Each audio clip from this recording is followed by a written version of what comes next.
In the first quarter of 2020, the world was rocked by the COVID-19 pandemic, which forced various countries to reduce economic activity.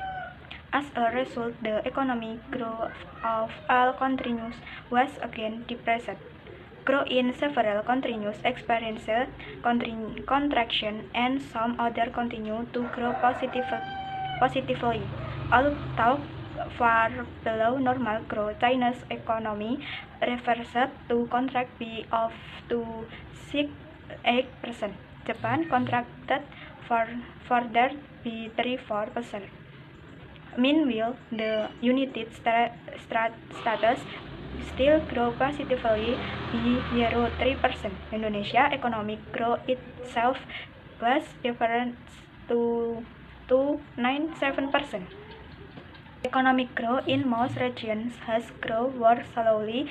The Bali, Nusra, Kalimantan, and Maluku, Papua regions grow under national growth. All expenditure components saw a significant slowdown.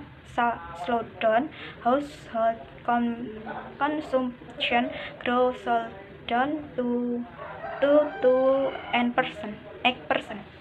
Export and import performance also declined in line with contracted trade activities between countries. Import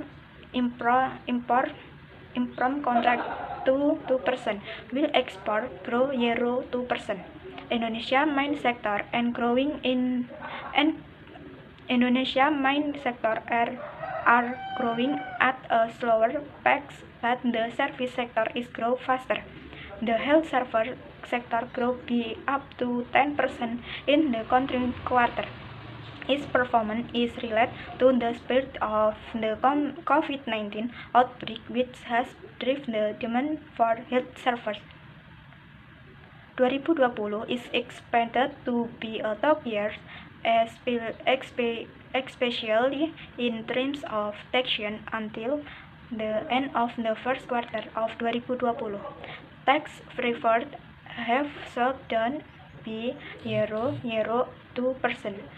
However, overall, the relation of stated refunds and grants in correction to 3.76 trillion.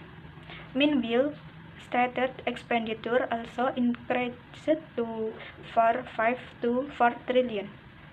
Driven by capital and social spending, even though increased the transfer to region and village fund competent experience decline, which was contracted by the process of fulfilling the requirement for TKDD distribution of the monetary side. The benchmark interest rate has gradually lowered from 5% to 4.5% during the first quarter of 2020. Global financial market conditions, which are depressed by pandemic uncertainty, caused the rupiah to weaken considerably during February to March. However, domestic inflation remained controllable and stable in range of 3 until 1%. Despite volatile inflation risen 6%, the financial service sector is moderately controlled, supported by conditions of capital and liquidity. Indonesia balance of payment is in deficit due to a lower surplus in the capital and financial account, in line with uncertainty on global financial market.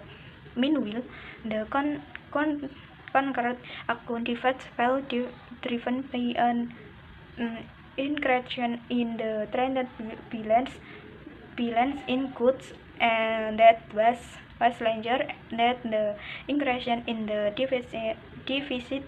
deficit in the service account. Global economic growth in 2020 as well is predicted to contract,